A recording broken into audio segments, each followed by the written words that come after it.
Hello, everyone, and welcome to today's webinar, Foreign Qualification Fundamentals, Legal Triggers, Risks, and Recent Case Law. My name is Helena Ledic, and I'm an Associate General Counsel with CSC. So with that, joining me today are Mike Maxwell and Alyssa Frank from Potter Anderson, and I will have them turn it over to them to introduce themselves. And with that, let's welcome Mike and Alyssa. Thanks, Helena. And good morning, everyone. So my name is Mike Maxwell. I'm a partner with the Wilmington, Delaware firm of Potter Anderson and Corroon.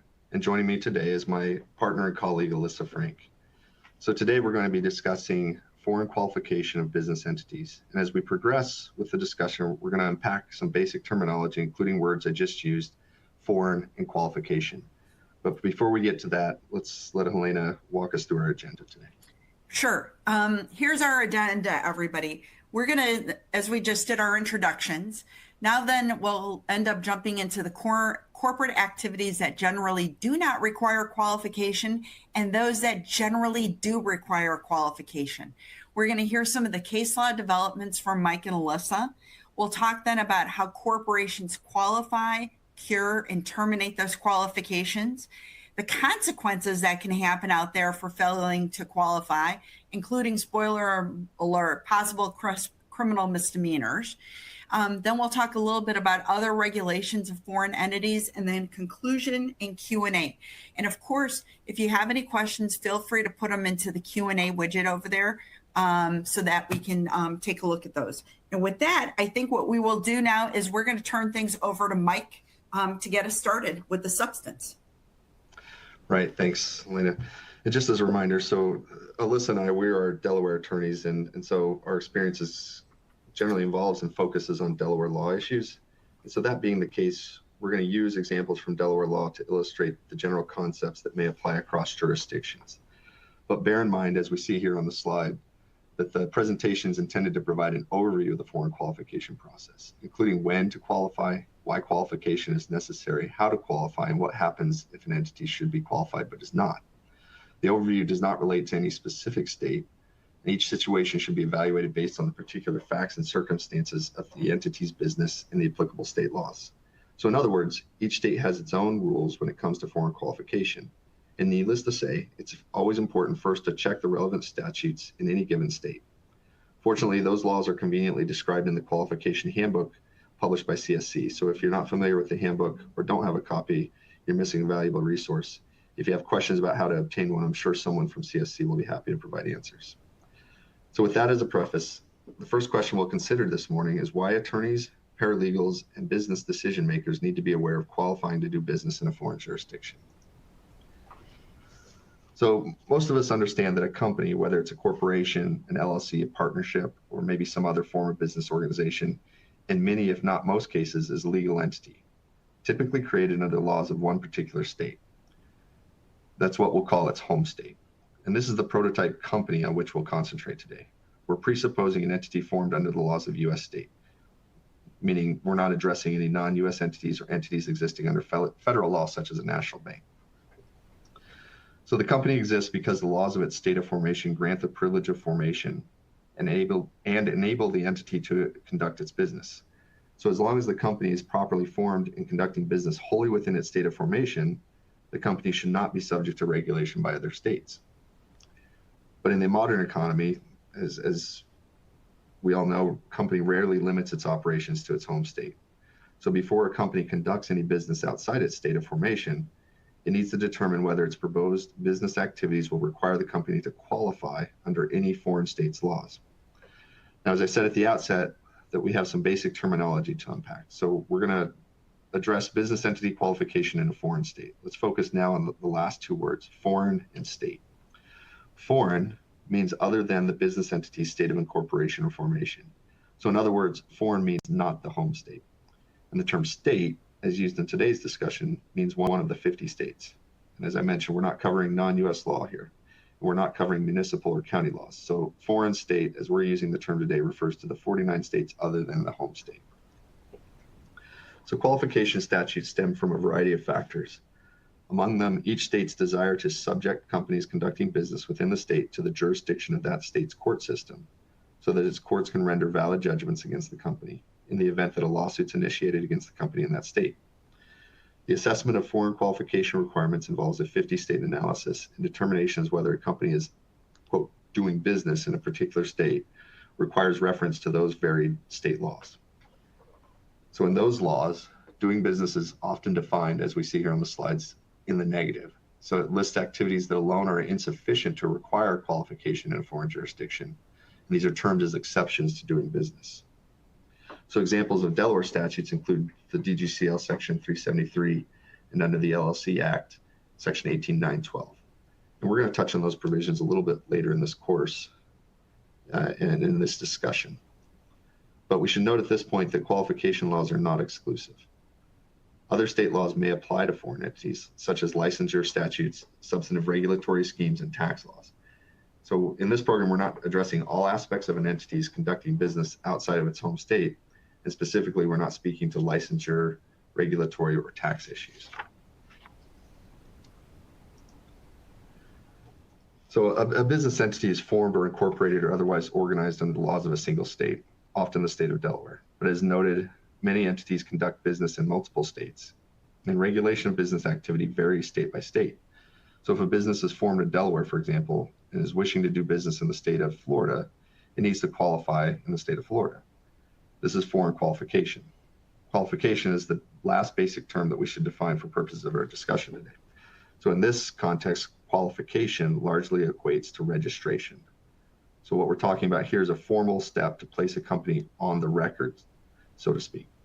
And again, while the term foreign qualification might evoke the notion of an entity from another country satisfying some substantive standards, really what we're referring to here has nothing to do with foreign companies, but really everything to do with a domestic company that's conducting business activity in multiple U.S. states and taking the required ministerial steps to make registration or get on the record.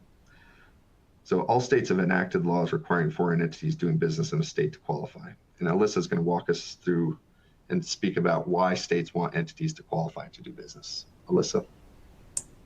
Yeah, so there are many reasons why a state might want a so-called foreign company to register to do business. Usually the entity is going to have to file an annual or semi-annual report, and it's going to have to provide a registered agent for service of process within the state. So this is dual benefits for the state in terms of collecting filing fees and also providing business to its in-state registered agents. States also want to protect their citizens and their local businesses. So when you're requiring a business to qualify to do business in a state, the state can then gather information about the business and the nature of the business and where it's being operated. Another benefit, it can also provide information for the state to be able to evaluate tax and other reporting or licensing requirements. And in particular, the state may want to ensure that a foreign business is subject to the same sorts of licensing requirements that a local business is, so that they're not providing an unfair advantage to the out-of-state company. Great. Thanks, Alyssa. So those are all legitimate state interests, and there are others, but this doesn't mean that states have unlimited authority when it comes to business regulation.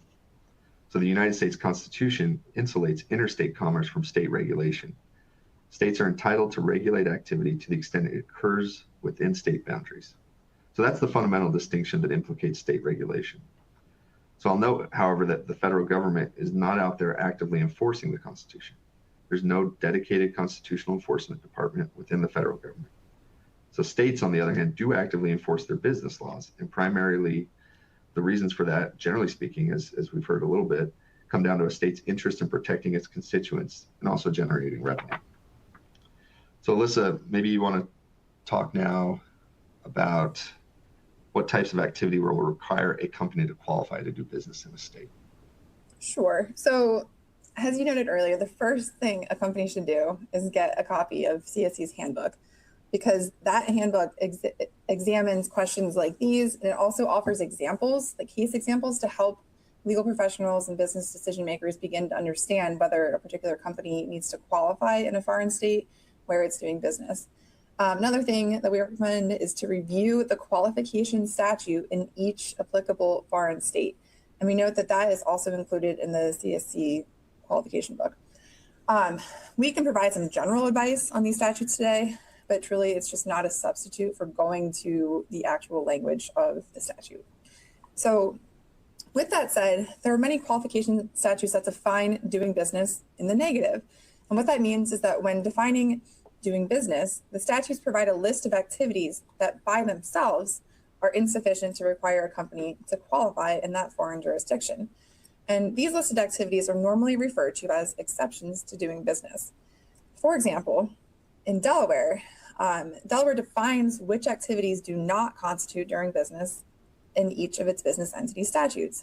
If a company is engaging in activities in Delaware that are not included in Delaware's exceptions to doing business, then that company must qualify to do business in Delaware or risk penalties for failing to do so. The potential penalties for failing to qualify are going to be discussed later in this presentation, but depending on the state, those penalties can include being barred from enforcing contracts or bringing a lawsuit in the state, along with possible monetary penalties, and in some states, there's even individual director liability. And we should note that if a company engages in activities in a particular foreign state that are considered exceptions to doing business, and as such, it doesn't have to qualify to do business in that state, that doesn't mean that the company is not subject to personal jurisdiction or taxation in the state.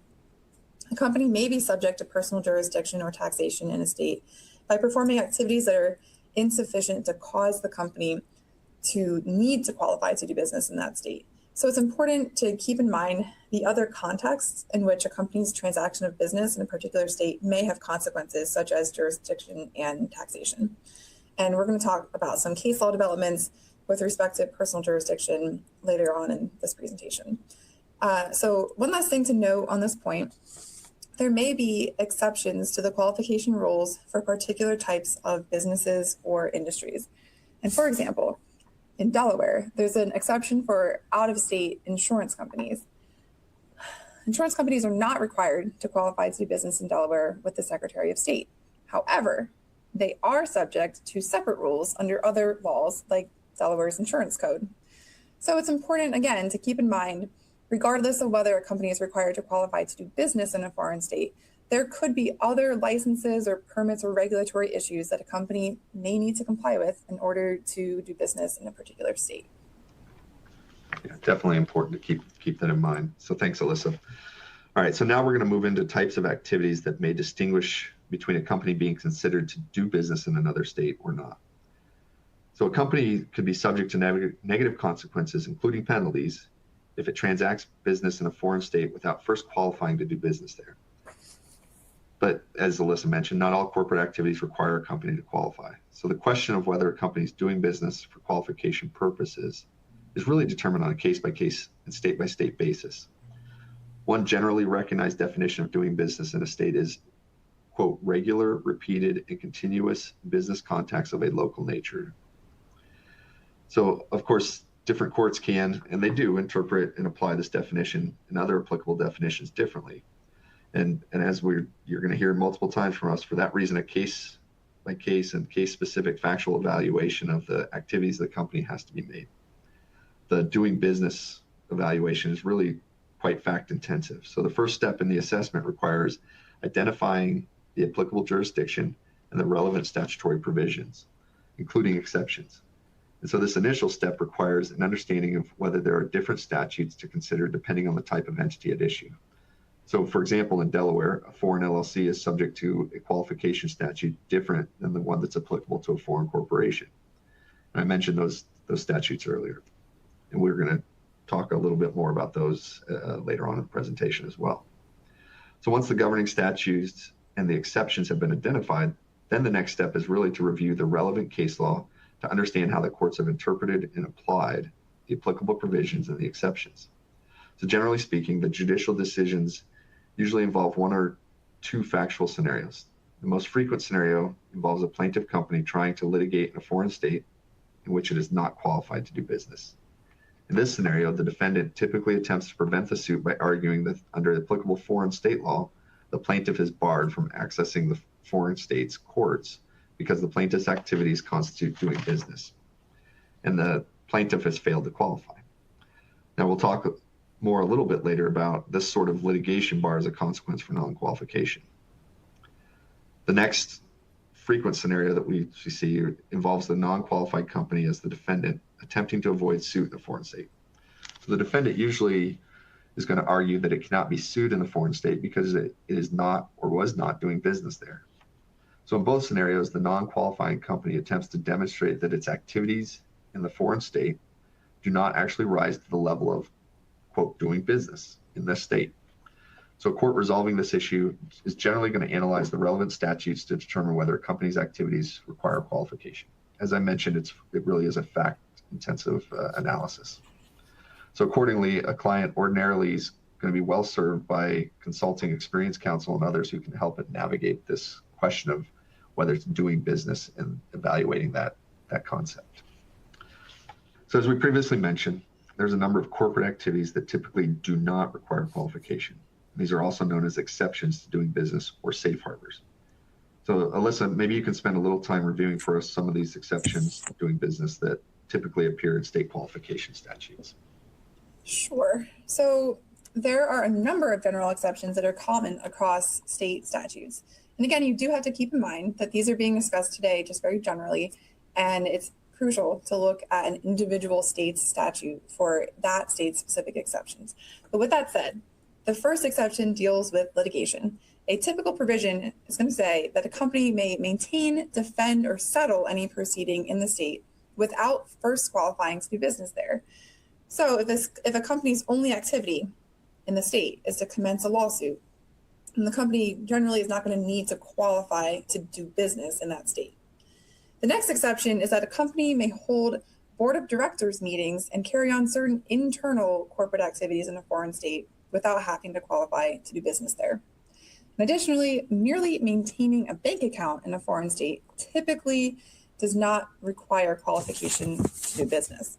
Another common exception is that a company can maintain offices or agencies for the transfer of the company's own stock or securities without having to qualify to do business. Another one is that a company generally is not transacting business for qualification purposes if it sells goods in a foreign state through independent contractors, but only so long as the sales transactions maintain interstate characteristics.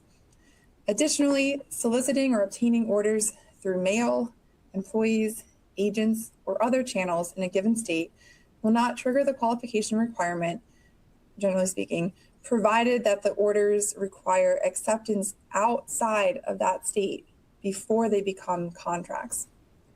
The next exception listed here typically is invoked by banks that create mortgages and then foreclose on the property secured by that mortgage. The states which have adopted these types of exceptions have agreed that creating mortgages and indebtedness and enforcing mortgages and security interests in property securing such indebtedness do not require the bank or the company seeking to collect on the debt to qualify in the jurisdiction where the property is located. And a somewhat related exception involves merely owning real or personal property in a foreign state. Although many states have adopted this exception, few state courts have interpreted it. And so that makes it difficult to draw general conclusions about the corporate activities that might realistically fall under its protection. Moving on to exception 9, conducting an isolated transaction that is complete within 30 days, and that is not one in the course of repeated transactions of a like nature, generally does not constitute doing business for qualification purposes. It should be fairly simple to determine whether a company has complied with the statutory time limit in this exception, but it might be much more complicated to determine whether a company's activities constitute a, quote, isolated transaction. And the answer to that question can vary from state to state, and it will be important to analyze the case law of the particular state at issue to determine how that state's courts interpret the isolated transaction exemption. As a general matter, it's important to understand that a single act or transaction can be more than an isolated transaction if it indicates a willingness or intent to conduct other business in the state. So the key issue here is whether the activity is sporadic and isolated, such that it does not constitute carrying out the ordinary affairs of the company. The next general exception is for interstate commerce. And that's a concept that Mike briefly touched on a few minutes ago. The Commerce Clause of the United States Constitution prohibits states from regulating interstate commerce. States can only regulate intrastate commerce, meaning commerce within that state. So as a consequence, many states have adopted the exemption of transacting business in interstate commerce. And we do want to note that the interstate commerce exception will apply even in those states that have not specifically codified it, because the US Constitution overrides state law. So if a company's activity within the state is merely incidental to interstate commerce, the company will not trigger that state's qualification requirement. However, if the activity becomes routinely localized within a particular state, then the company most likely is going to be required to qualify to do business there. And finally, the last exception that we want to note is the exception for companies that are responding to state-declared emergencies. Around half of US states have enacted legislative exceptions to their qualification rules for foreign companies that transact business or services in a state when there's been a state disaster or a state-declared emergency. And I think a few more states have introduced similar bills that we have to monitor the progress and status of those. But much of those can be attributed to a Model Business Act that was adopted by the National Conference of State Legislatures in 2014. It's called the Facilitating Business Rapid Response to State-Declared Disasters Act of 2014. And the idea behind this Model Act is to provide states with model legislative language to waive qualification requirements for companies that are involved in rapid response to state-declared emergencies. And just like some examples of that would be if there are earthquakes or tornadoes, man-made disasters like chemical spills. This allows companies that, do like remediation, rescue, things like that, to be able to come in and essentially they're operating their business in that state to help with the emergency, but they're not subject to the qualification requirements. Mike, I'll turn it back over to you. Great. Thanks, Alyssa. All right. So one additional thing to remember just regarding these general exceptions to doing business is that the exceptions we're talking about are generalizations. And again, you're going to hear that from us a number of different times. But each state's statutes may have exceptions that are different from those that we've discussed here. So for example, as we discussed earlier, the Delaware General Corporation Law, the DGCL, provides an exception to qualification for an insurance company doing business in Delaware. So the type of entity you are dealing with is often going to dictate which statute a company will need to review for the exceptions. As we mentioned, a foreign LLC engaging in activities in Delaware would look to the relevant provisions of the Delaware LLC Act. And an out-of-state limited partnership is going to look likewise to the relevant provisions of the Delaware Limited Partnership Act. All right, so just again, keeping that in mind as we go throughout this, because really it's going to be on a state-by-state basis and even an entity-by-entity basis. All right, so moving to slide 13 here, let's talk about maybe what doing business means on a general level and the types of activities and conduct that constitute doing business. Alyssa, Sure. Do you want to take us through that? Yeah, thank you. So there are certain types of activities or actions that are typically going to trigger a finding of doing business in the state. And as an example, if you have a physical presence in a state and you're holding yourself out as doing business there, such as, this is kind of an archaic example, listing in a phone book or other business directory, or more likely these days, a website showing an address in that state. If you advertise in that state, you're likely going to be considered to be doing business in that state.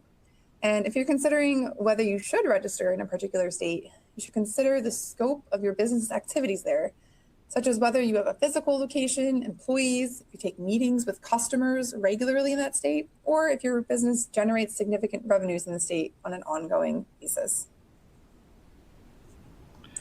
Great. Thanks, Alyssa.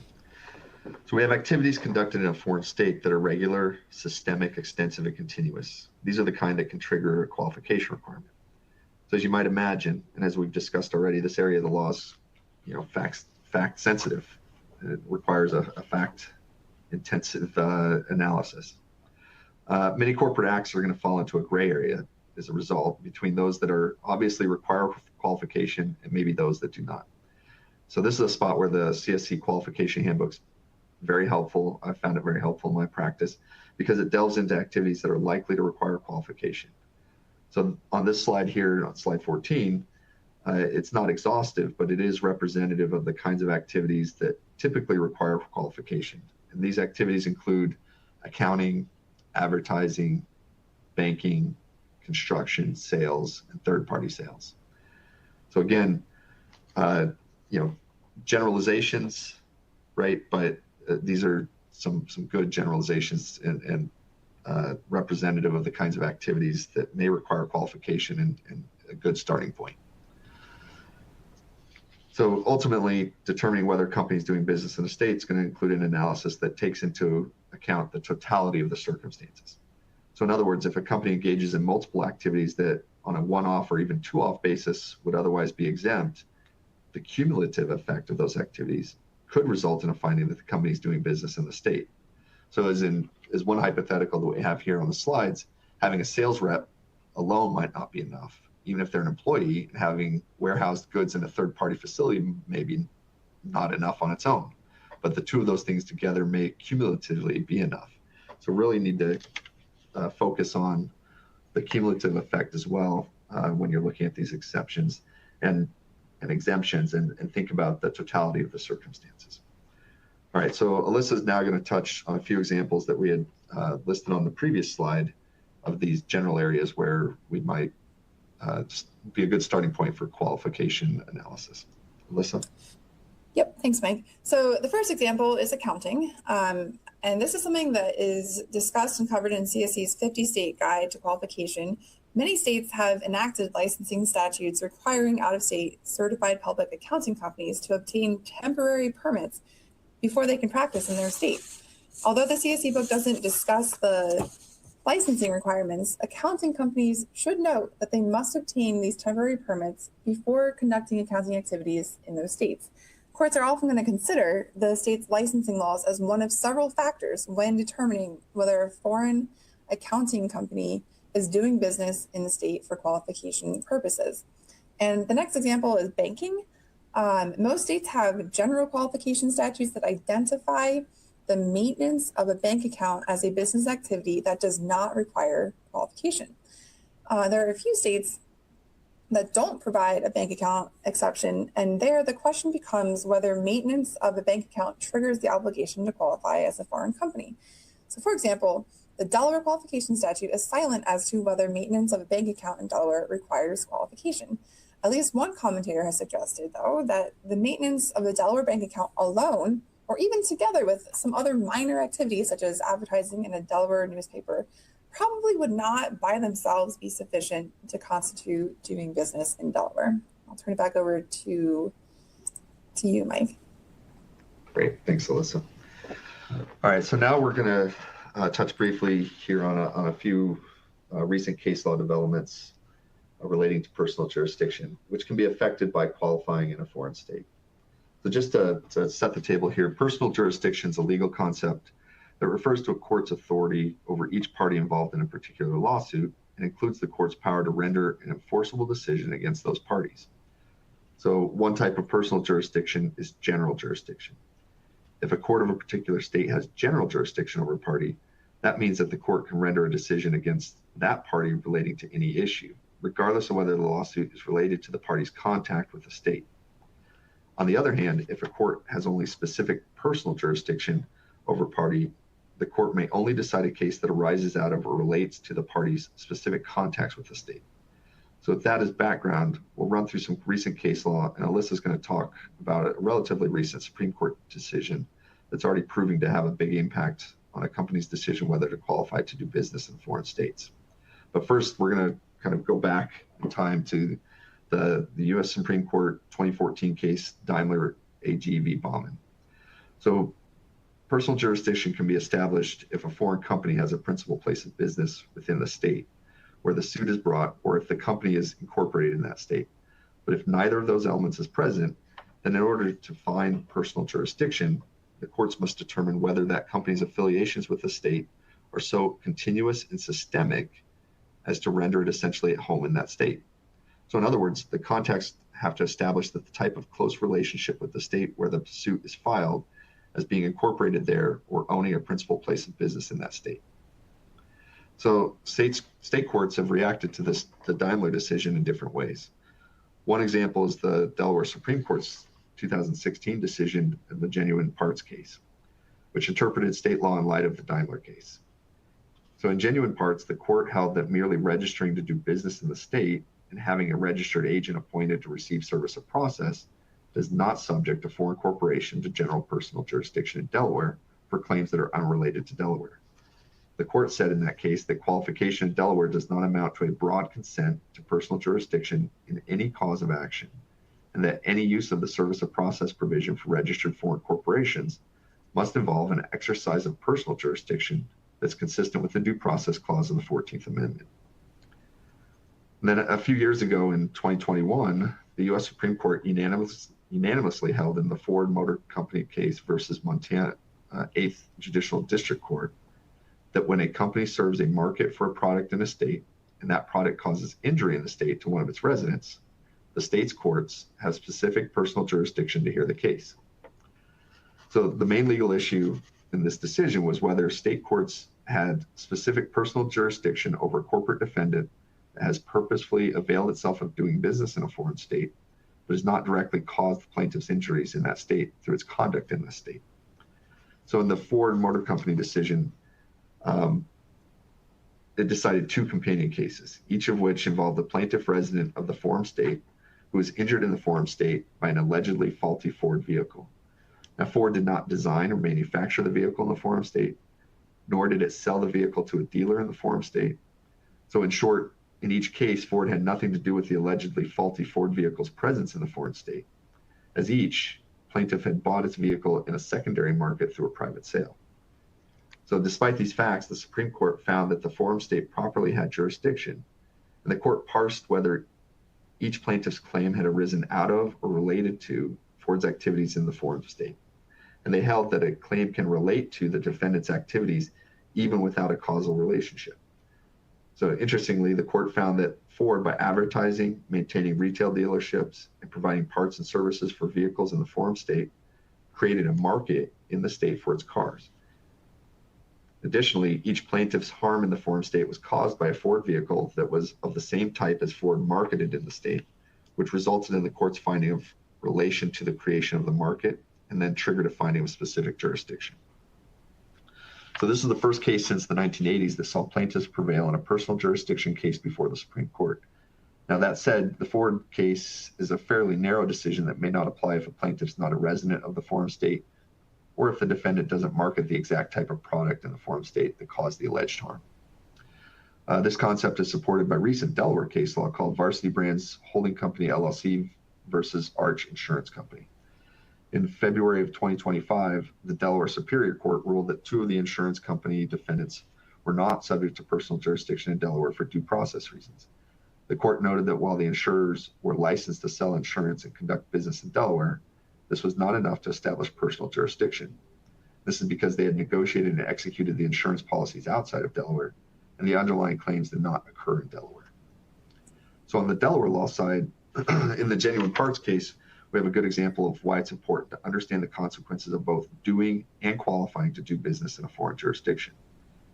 As we've seen, one consequence is being subject to personal jurisdiction in that state, specific personal jurisdiction. Also, and as we've mentioned quite a few times, we're going to continue to beat this drum. People need to keep in mind that different states' legislatures and courts may respond differently to precedent. So it's always important to review the relevant statutes for your particular jurisdiction, as well as the relevant case law for a particular jurisdiction. All right, with that overview in mind, I did mention that Alyssa is going to discuss a fairly recent Supreme Court case, so we'll turn it to Alyssa to discuss the Mallory case. Yep, thanks, Mike. So many of you may have already heard of this case, Mallory versus Norfolk Southern Railway, and we've talked about it in a couple of our past presentations on foreign qualifications. So the case deals with a Pennsylvania statute that expressly states that by registering to do business in Pennsylvania, an out-of-state company automatically consents to general jurisdiction. Mallory was filed in Philadelphia's Court of Common Pleas. The plaintiff was a Virginia resident who is a former employee of Norfolk Southern. he sued the railroad company, which is a Virginia corporation, with claims that he developed cancer from on-the-job exposure to asbestos and other toxic chemicals. Despite both the plaintiff and the railroad being based in Virginia, the plaintiff claimed that Pennsylvania courts had personal jurisdiction over the defendant under the Pennsylvania statute that I just mentioned. The defendant successfully contested personal jurisdiction at both the trial court and the Pennsylvania Supreme Court levels on the grounds that establishing general personal jurisdiction through business qualification is a violation of the defendant's due process rights under the 14th Amendment of the U.S. Constitution. And the plaintiff then appealed the case all the way up to the U.S. Supreme Court. In June 2023, the U.S. Supreme Court, in a 5-4 decision, found in favor of the plaintiff. The court ruled that so-called consent by registration jurisdiction doesn't violate the due process clause of the 14th Amendment, and that general personal jurisdiction can be established just by qualifying to do business in a state. The court ultimately found that its 1917 decision, quite a callback there, in Pennsylvania Fire Insurance Company of Philadelphia versus Gold Issue Mining and Milling Co., was controlling. And there, it was a Missouri statute similar to the one at hand in Mallory that required that out-of-state insurance companies desiring to transact business in the state of Missouri agreed to appoint a state official to serve as the company's agent for service of process and accept service on that official as valid in any suit. In holding the exercise of jurisdiction over the defendant was valid, the U.S. Supreme Court found the Missouri statute was consistent with the Constitution and with long-settled legal tradition, which permitted suits against individuals in any jurisdiction where they could be found. The court did not see fit to treat a fictitious corporate person any differently. So of particular import to the court was that the defendant, in this case, Norfolk Southern, had agreed to accept, my apologies, this is in the 1917 case, had agreed to accept service of process in Missouri on any suit as a condition of doing business there. So bringing it back forward to present day, as of June 2026, Pennsylvania is still the only state with a statute that expressly provides for such consent by registration jurisdiction. Although we do also want to flag that Georgia, Minnesota, Kansas, and Iowa all have statutes that have been interpreted to allow general jurisdiction based on a registration to do business. And then we also do just want to quickly mention Illinois, which enacted legislation in 2025 for targeted consent to jurisdiction by registration. But that Illinois statute is limited to toxic torts, and it's not a broad, explicit, general jurisdiction consent like Pennsylvania statute. And the distinction that I just want to draw here is that, like I said, Pennsylvania has this express provision where you read the statute and it sort of like hits you over the head that if you're qualifying, registering to do business here, this is what you're consenting to.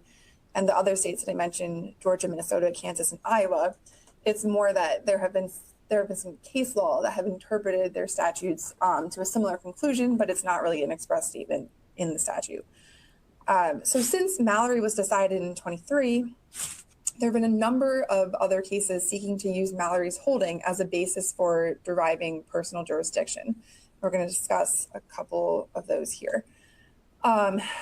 In Bank Credit Holding Corporation versus Driven Administration Services, LLC, this is a January 2024 decision.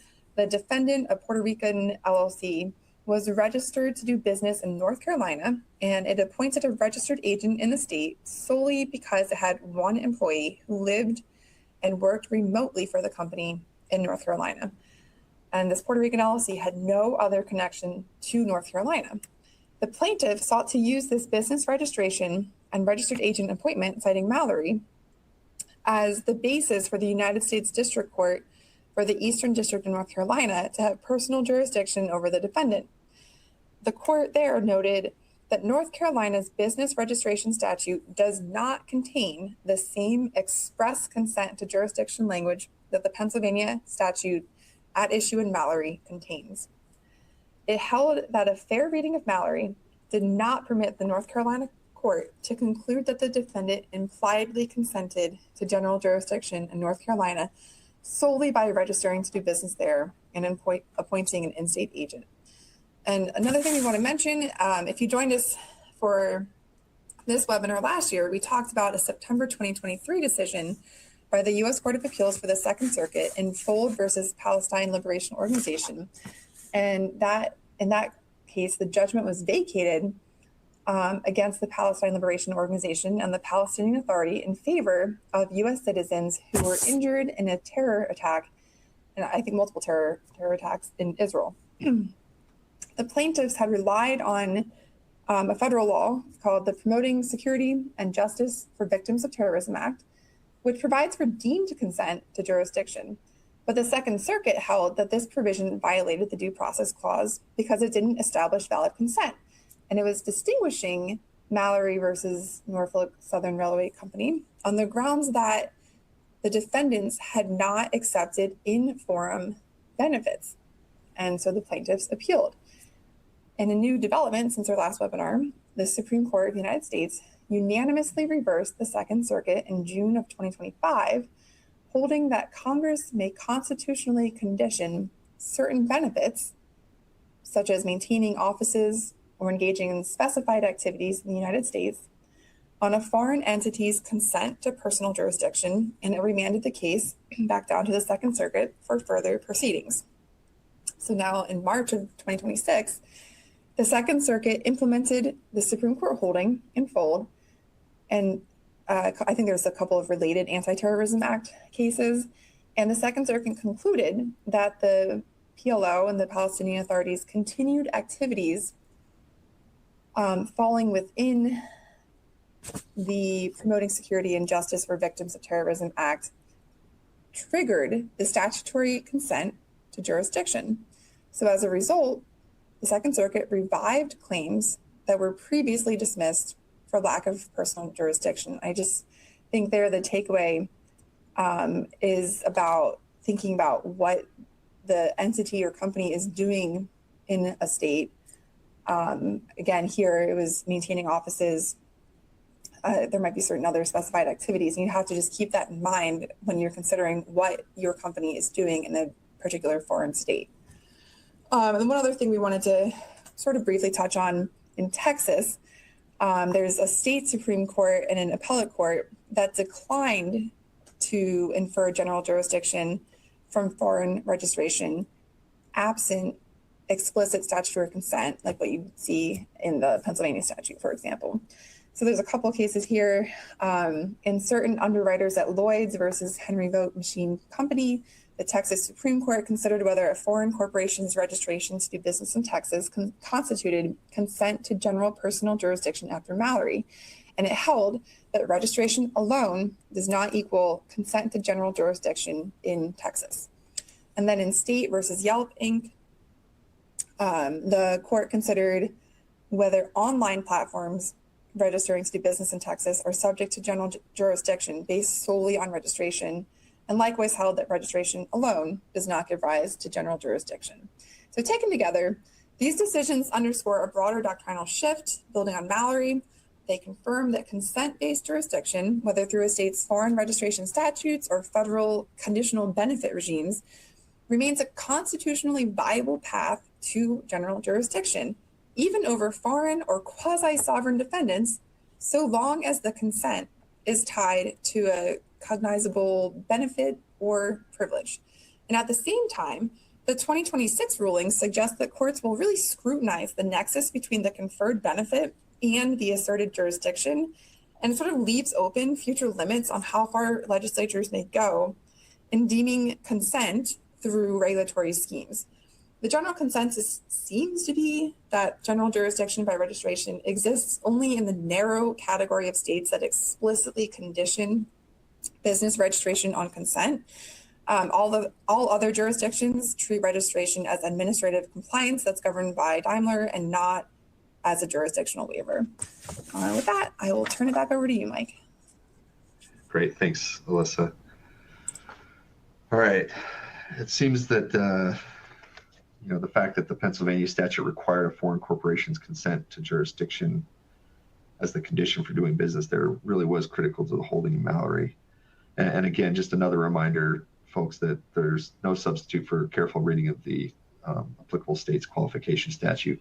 And, you know, as Alyssa also mentioned, there's case law interpreting certain statutes that along those lines. And so really looking at the case law applicable to your jurisdiction as well. All right, with that, we're going to talk a little bit about the intersection of qualification to do business with internet and e-commerce operations. So as everyone knows, the internet's revolutionized the way a company's transact business, their ability to transact business across state boundaries. And that's whether it's buying and selling products and services or conducting virtual meetings and other business operations or just communicating. The sheer volume of the business activity that takes place over the internet on any given day really is tremendous and sometimes mind-boggling. So it's no surprise that the internet activity has gotten lots of attention in the courtroom, and corporate decision makers are facing lots of legal issues involving their e-commerce and other internet types of activities. So a company's gateway to the internet is its website. So one significant legal issue regarding websites is whether a company's use of a website constitutes doing business in a state outside the one in which either the company is located or the website was created. So a company needs to determine whether maintaining or owning the website means that it has to qualify to do business in any state where either the website can be accessed or customers use the products or services offered on the site. So there's relatively little statutory law and case law addressing the question of whether owning or operating a website constitutes doing business for qualification purposes. That said, there's a number of cases that address a similar issue, which is whether a company's internet activities in a foreign state constitute doing business sufficient to justify the courts of that state exercising personal jurisdiction over the company. So exploring the issue of jurisdiction with regard to websites can be useful when we're trying to determine whether companies need to qualify to do business based on its website activity. So in broad terms, the important distinction between transacting any business for purposes of this personal jurisdiction question and doing business for purposes of the qualification statutes is that a greater amount of business activity generally is required in order to compel a foreign company to qualify to do business with a state, more than the amount of activity that's generally needed to merely subject it to personal jurisdiction. So what this means in practice is that it is easier for a company engaging in activities in a foreign state to satisfy the minimum contacts test for jurisdictional purposes than it is to satisfy the doing business test, maybe for qualification purposes under a qualification statute. So logically, then, if a company's contacts with a foreign state are not sufficient to justify the exercise of personal jurisdiction, the court should find that those same contacts will not trigger a company's duty to qualify in that state. Alyssa's going to give us some more detail on this point. Alyssa. Yeah, thanks, Mike. One thing I just want to mention is that Mike and I have done this presentation together for like multiple years, and from year to year, I always forget how to pronounce Daimler. I think I said Daimler earlier, but it's Daimler. And then I guess in German, it's a different pronunciation, but we won't get into that. But anyway, so the 2014 U.S. Supreme Court decision in Daimler made a huge impact on judicial opinions regarding whether personal jurisdiction is created by internet activity or websites. Although Daimler was not an internet case, it explores the outer limits of personal jurisdiction in cases implicating global matters, including whether or not personal jurisdiction can be based on a website that can be accessed around the world. And the analysis is going to have to determine when minimum contacts grant a court personal jurisdiction. Before the Daimler decision, many courts applied a sliding scale test that was tailored to internet activities to determine the level or types of activities that constituted minimum contacts for general jurisdiction purposes. At one end of the scale, you had passive websites, which alone did not generate sufficient contacts with a foreign state necessary to establish personal jurisdiction. A passive website is only used to post information. It doesn't actively solicit orders for goods or services or support other commercial activities. And then at the other end of the scale were active websites, which generate sufficient business over the internet to establish personal jurisdiction. An active website serves as a gateway for conducting business over the internet between the website owner and residents of a particular state. An interactive website fell in the center of the scale, and courts determined whether to exercise personal jurisdiction over the interactive website owner on a case-by-case basis. Interactive websites are hybrid sites that contain elements of both passive and active websites. So an interactive website may allow users, for example, to exchange information with the website creator, to order products, make reservations, and conduct other business, often with a credit card. The owner of an interactive website will not necessarily be subject to the personal jurisdiction of a foreign state. But to make this determination, most courts are going to look at the level of interactivity and commercial nature of the exchange of information that occurs on that website, as well as whether the website owner targeted or aimed its efforts at the foreign state. There's a 2021 United States District Court for the Western District of Pennsylvania decision that denied a defendant's motion to dismiss on the grounds that the court lacked personal jurisdiction over the defendant, and this case includes some helpful guidance. The decision stated that although the defendant, a California apparel business, operated a website and social media platforms that were capable of doing business with a Pennsylvania customer, such as the plaintiff, the mere fact that these online platforms tried to appeal to a customer base outside of California without specifically referring to Pennsylvania in any particular way was insufficient to establish a base for exercising personal jurisdiction. However, the court denied the defendant's motion to dismiss without prejudice in order to allow the plaintiff to conduct jurisdictional discovery. There are some additional factors the courts will consider in evaluating jurisdictional issues for websites that Mike is going to talk about. Great. Thanks, Alyssa.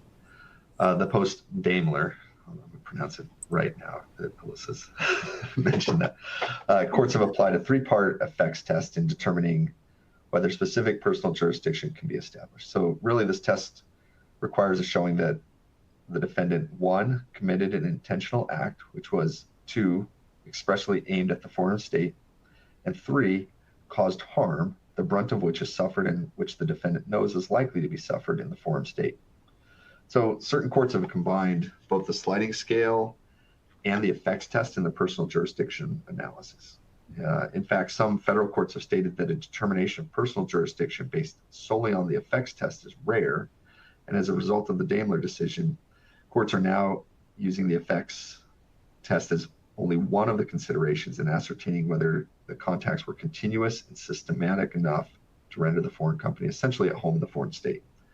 So on a similar vein, the status of the website is described under the sliding scale test, that is, as Alyssa discussed, active, passive, or interactive, is still used by many courts, but it's only one factor of many in making personal jurisdiction determinations. In a case, the Briskin v. Shopify, which is a 2025 Ninth Circuit en banc decision, the court held that an e-commerce platform's use of cookies, tracking tools, and data collection tied to people in the state where the lawsuit was filed can constitute purposeful direction sufficient for specific personal jurisdiction. And that's even without a physical presence in the foreign state. So post-Mallory, the decision really reflects how courts have continued to separate statutory consent-based jurisdiction, like that was the case in Mallory, from traditional minimum contacts analysis, with this Briskin case expanding the latter in the context of modern data-driven online commerce. So the case, I think, really signals that jurisdiction may increasingly depend on targeted digital tracking and monetization of user data rather than just mere website accessibility. There's minimal case law on the question of whether email sent to a party in another state can single-handedly establish jurisdiction. A few cases that have been decided on the subject suggest that it can. So in one Connecticut case, for example, the court found that it had jurisdiction over a Massachusetts company in a resident's slip and fall action, where the injury occurred at the company's Massachusetts location as the company engaged in conduct that included emailing and soliciting business by reaching out to Connecticut residents and seeking their membership. In 2019, the New York County Commercial Division found that defendants were subject to New York jurisdiction under its so-called single act statute, which provides that a New York court can exercise personal jurisdiction over any foreign entity that transacts business within the state or contracts anywhere to supply goods or services in the state of New York. So in this case, the plaintiff, a New York company, had entered into a letter of intent with the defendant, an Illinois company, and filed for breach of contract in New York. The defendant challenged personal jurisdiction, but the New York court found that the defendant was subject to jurisdiction because of it engaging in voluminous electronic communications consisting of emails and phone calls with the New York plaintiff. Now, the defendant in this case argued that it was physically located in Illinois for every email, phone call, or text, but here the court instead focused on the business that was being transacted rather than the defendant's physical location. And it found that the Illinois company had projected itself into the state of New York in order to create an ongoing contractual relationship with the New York plaintiff. So ultimately, however, the issue of email is as a basis for personal jurisdiction, it's still an evolving area of law without a ton of case law. So it's still something that, there's some ambiguity. All right, now we're going to come down off the mountaintop and descend from consideration of some of these theoretical issues to more of the practical. We're going to talk nuts and bolts. As noted previously, qualification involves a formal registration. So Helena, from CSC's perspective, can you give us maybe a practical handle on how companies qualify to do business in a foreign jurisdiction? Absolutely, Mike. And in the interest of time, I'm probably going to go a little bit quickly through this. But what I do want to point out is that CSC will do a name check for any single qualification out there. Sometimes that means that we have to go to the state's website. Sometimes we actually have to call the state directly. Things that might affect name availability are similar names, prohibited words, or restricted words. So one thing that's really important to know is that prohibited and restricted words are different. Restricted words generally usually means it can be used, but you have to provide additional supporting documents or maybe additional approvals will be needed. The other thing that you're going to need to do is gather your supporting evidence, such as certificate of good standing, existence, compliance. If you happen to have a restricted word, maybe include a copy of that from the original home state that you have over there. If you need professional licenses or approvals from any of the regulatory bodies, such as banking or division, it's best to gather those ahead of time. You also want to figure out who you want to appoint and have as your registered agent. States may have different options where it can be individuals or entities. Some states may actually allow the actual entity to be their own registered agent. Others will require a third party. And of course, CSC offers agent representation services domestically and internationally, and also for the special agencies that we have out there. We can make sure that you also comply with publication and recording requirements, if that is applicable. So that's covered by state statute. That's something that CSC can also help you out with. Documents, of course, also need to be prepared along with all of this. Excuse me. Perhaps a law firm, the individual might be doing it. As I mentioned, a law firm such as Potter Anderson, or maybe a service company such as CSC. You might have to fill out extensive questions on some of that paperwork. Some states it's relatively easy. There's a flat fee in Hawaii, but to be able to qualify in Illinois, the fee is actually fairly complicated. There's a lot of calculations that go into that. Annual report filings, taxes, fees, all of that has to be part of that subsequent thing that you have to stay in compliance with. States like California require an annual report to be filed in 90 days, or else there'll be additional fees. If you're in Alaska, you will need to have a state business license prior to the start of doing business. And of course, we've been mentioning this several times, but there may be differences between corporations and LLCs, and for that matter with an LP. So they have all got different reporting tax structures. It's best to get some legal advice or advice from a CPA on how to navigate what is that, how to best choose what type of entity that you want to have. CSC can't help you with that, but a firm like Potter Anderson can. So with that, back to you, Mike. Thanks, Helena. And just to point out, for example, in the DGCL, the Delaware General Corporation Law, Section 371 tells you what you need to do, and these steps that Helena just walked through for a Delaware corporation, for example. The LLC Act under Section 18902 talks about the application and registration required for a Delaware LLC. So as we've been mentioning, it's important to look at the statutes, but the statutes are pretty helpful on laying out what's required for each state to give effect to the registration or to make that application.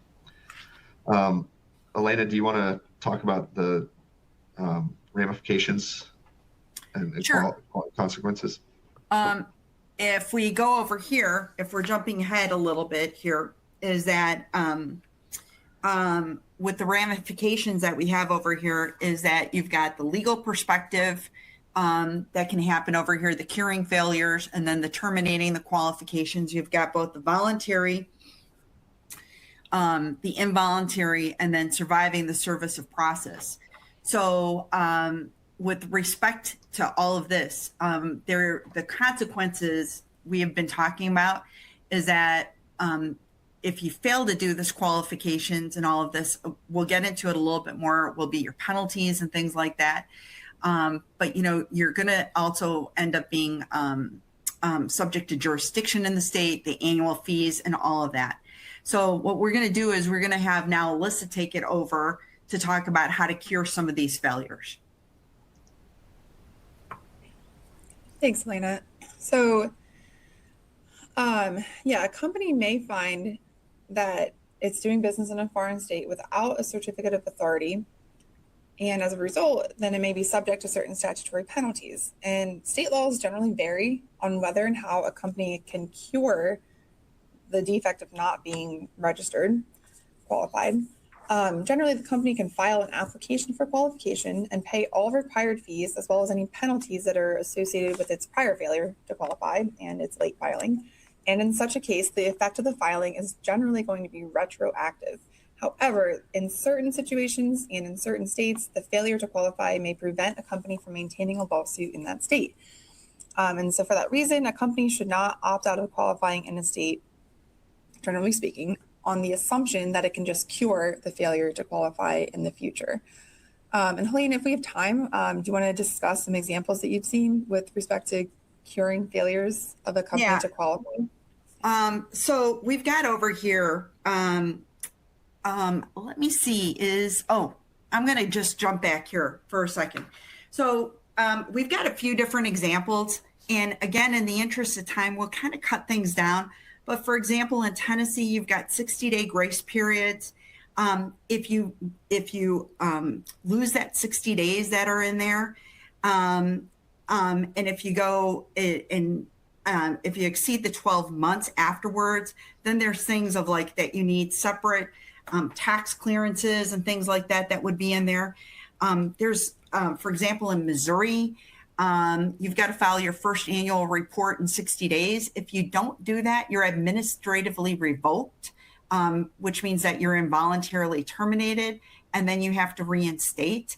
And then there's Connecticut can also be involuntary terminations that are in there.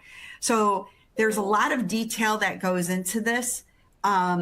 You know, and it's best to get that advice from someone like Potter Anderson of if you fail to qualify, what are some of those penalties that can happen? So I'm going to give it back to you, Alyssa, so that we can get into stay with some of the more content here. Sure. Okay, so a lot of companies may fail to pay attention to foreign qualification, and it could be intentional, it could be unintentional. From the unintentional side, it might just not occur to anyone to qualify to do business in a certain state. But some might not want to qualify because they want to avoid all the filing fees. They might want to avoid having to pay additional taxes, avoid certain reporting requirements, or needing to appoint an agent for service of process and all the related and associated fees and expenses. Yeah. So let's say you've got an obligation to qualify, but you don't do it. What are the consequences of that? It seems like many states impose penalties or other consequences where a foreign company must qualify but does not do so. And I think these measures typically are designed to encourage compliance. Alyssa, can you give us an idea of the types of penalties states use to enforce their foreign qualification laws?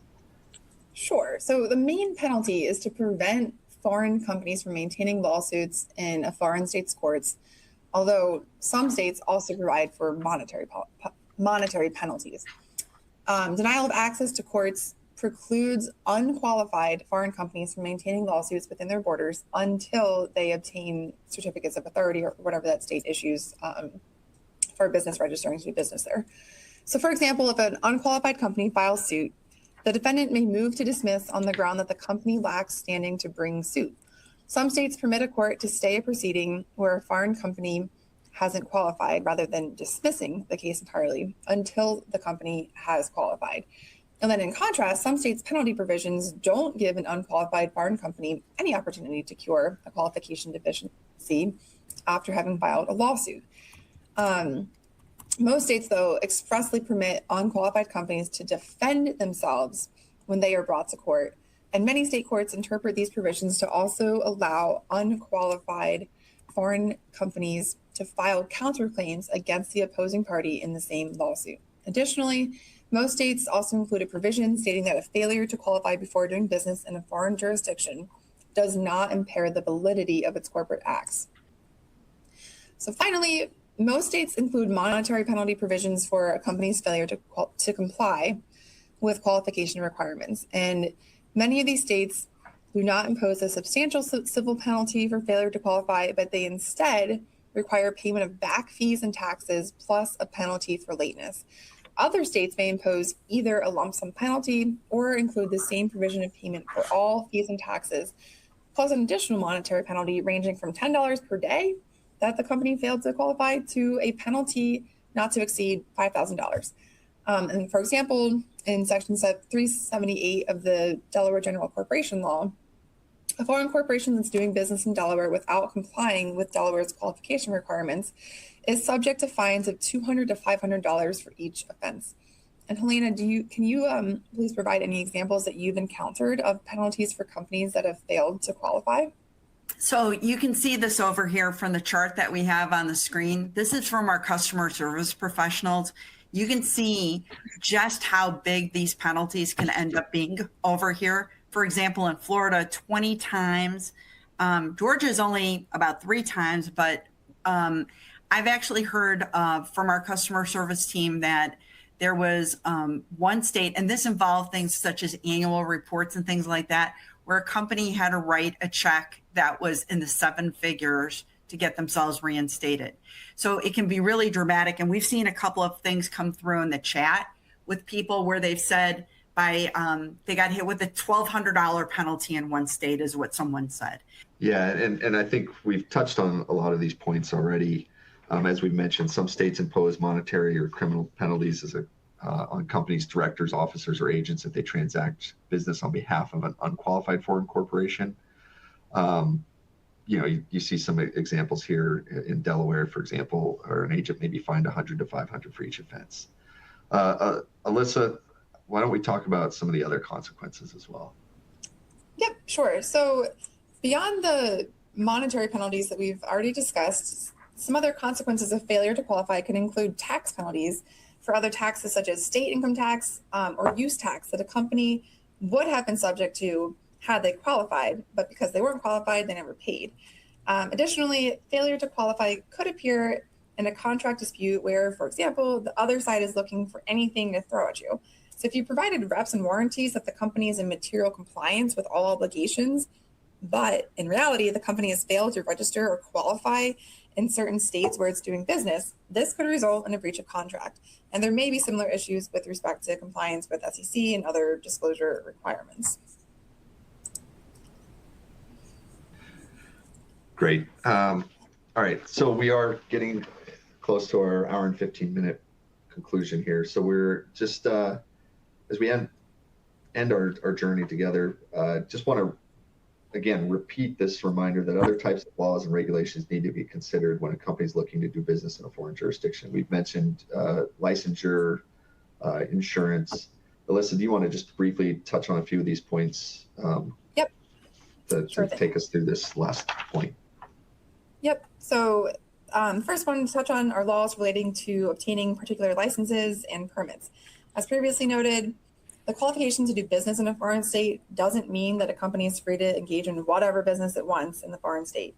Certain businesses and industries, as we've previously flagged, require special licenses and permits, and these can be at the state, the county, or even at a city level. And there are also various industries that may require a license in a particular jurisdiction, like the practice of law, for example, or medicine, as previously noted, engaging in accounting activities or the insurance business. Companies may have other regulatory issues to deal with as well. Another example here is that banks must qualify under the Delaware banking laws before they can conduct banking business in Delaware. This qualification process is different from qualification requirements under the general doing business qualification, and it requires much more disclosure about the company and its business. And finally, many states may also require a company to register with the Department of Revenue or the state's equivalent agency for tax purposes.